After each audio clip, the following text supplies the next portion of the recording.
I may just be a total idiot who doesn't know where to look, but it's not often that I've heard of, seen, or played any fully open-world two-dimensional platformers. The convention of a sandbox and all the freedom to dick around that it entails has spread into seemingly every other genre, but it's absent in the world of platforming. With this in mind, Knytt Underground is probably about as lonesome as a two-dimensional platformer can be in an internet full of indie games. As with other games from Niffless, it has some pretty great platforming mechanics that form a lot of unique challenges. While its seamless world isn't a great part of the game mechanically, it adds a whole lot of charm to Underground and makes for some surprisingly open quests based around exploration. And it's just one of the unconventional elements that makes the game a very special experience.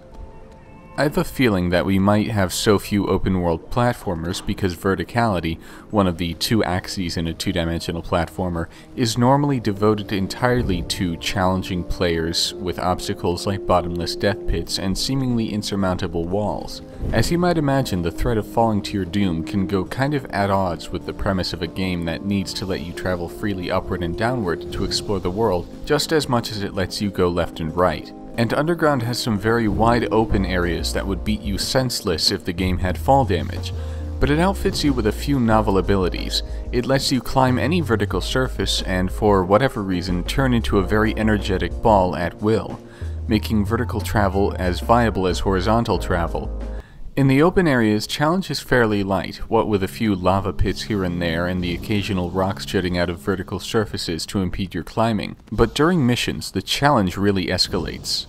Underground's challenges revolve around a rather large fetch quest system. You can go anywhere and rest easy knowing that there will be somebody who will pay you to find something, or pay you for something you've already found. These quest items are always located in some secluded pocket of the world, protected by any sort of hazard. The idea of a game based entirely around fetch quests may sound a bit disheartening. Normally it is with other games. But the actual content of these quests is so varied and still well constructed that it's hard not to enjoy each one.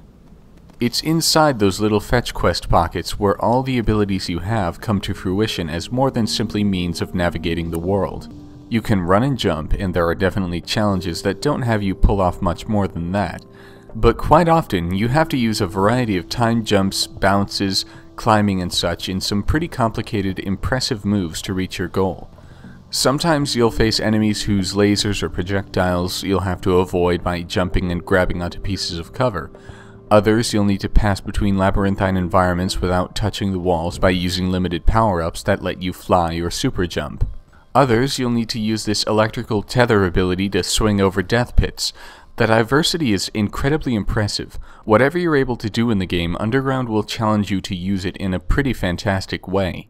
All this in a world where you can, as they say, go anywhere and do anything though, means that there is no real difficulty curve to the whole game.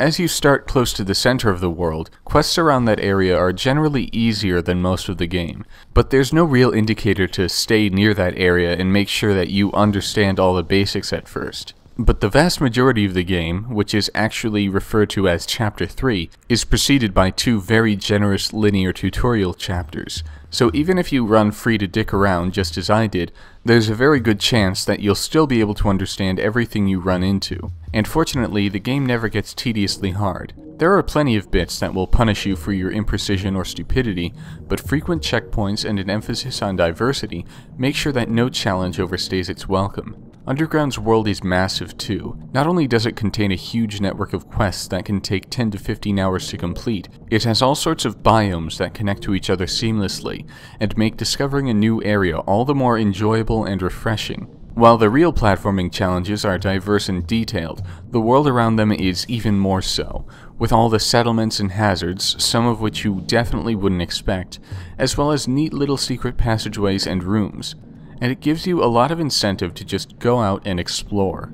Most of the quests you accept are to go out and find one specific item in a specific location, but others involve gathering items sprinkled around the world, like lost children or relics of human civilization. This means that even when you're not searching for a quest item and you're just exploring, adventuring at your own pace, you'll end up rewarded with interesting items and unique environments for your curiosity and effort. Honestly, I haven't loved treasure hunting in a game so much since Stalker Call of Pripyat, roughly 3 years ago. The game uses a fast travel system that's convenient but not straightforward. There's a lot to be gained from running from place to place, but as Chapter 3's world is gigantic, running and jumping whenever it's necessary to cross the entire map can get tiresome. I'm not going to spoil what the fast travel experience is actually like because it's extremely interesting, but I will say that it works only between specific waypoints and still requires some environmental navigation. It also runs on a limited resource, but it probably won't run out before you complete the game unless you're boring and uninterested in the actual game world. As it stands, the limitation alongside all that's to be gained by actually exploring is at least a good incentive to use the ability sparingly. The open world does have a pretty sad shortcoming though, namely its conclusion. Scattered about the environment are the 6 bells of fate, which you will have to ring in order to stop the world from meeting its supposed end. Each bell is guarded by somebody who will give you the mother of all fetch quests, some batch of specific items that you can get by doing smaller quests nearby. When you have everything you need to access a bell, you just go up to it and ring it. You'd hope for some bigger challenge, and though it kind of makes sense in the context of the narrative, it's a pretty dull experience to end up with 1 or 2 small jumping problems that don't compare to a lot of the platforming in other quests. The whole setup feels like a skill check in an RPG, but without anything at all to warrant it. Regardless, it's a very small part of the entire game, but it's still a conclusion. Knytt Underground is also an absolutely gorgeous game. Though it's not the most important aspect of the environment, the creative art style is definitely one of the biggest reasons why exploration is just such a pleasure. The art provides minute detail to all the environments, which is doubly impressive considering the range of environments the game offers. There's not just one theme to the entire world that ranges on a light to dark spectrum or anything like that. Some areas are full of machines and electric lighting, while others are earthy and bioluminescent. Some are filled with ruins of civilizations long past, others are overflowing with lava or toxic green goo. It's all a sight to behold, especially with the clever use of macro photography in a lot of the game screens. The aesthetic is also backed up by some wonderful ambient sounds, like a constant gently rolling breeze in the background, and a great soundtrack that isn't all that memorable but always adds to the atmosphere. Underground also does something pretty unexpected, both for a 2-dimensional platformer and for anything with its art style and atmosphere.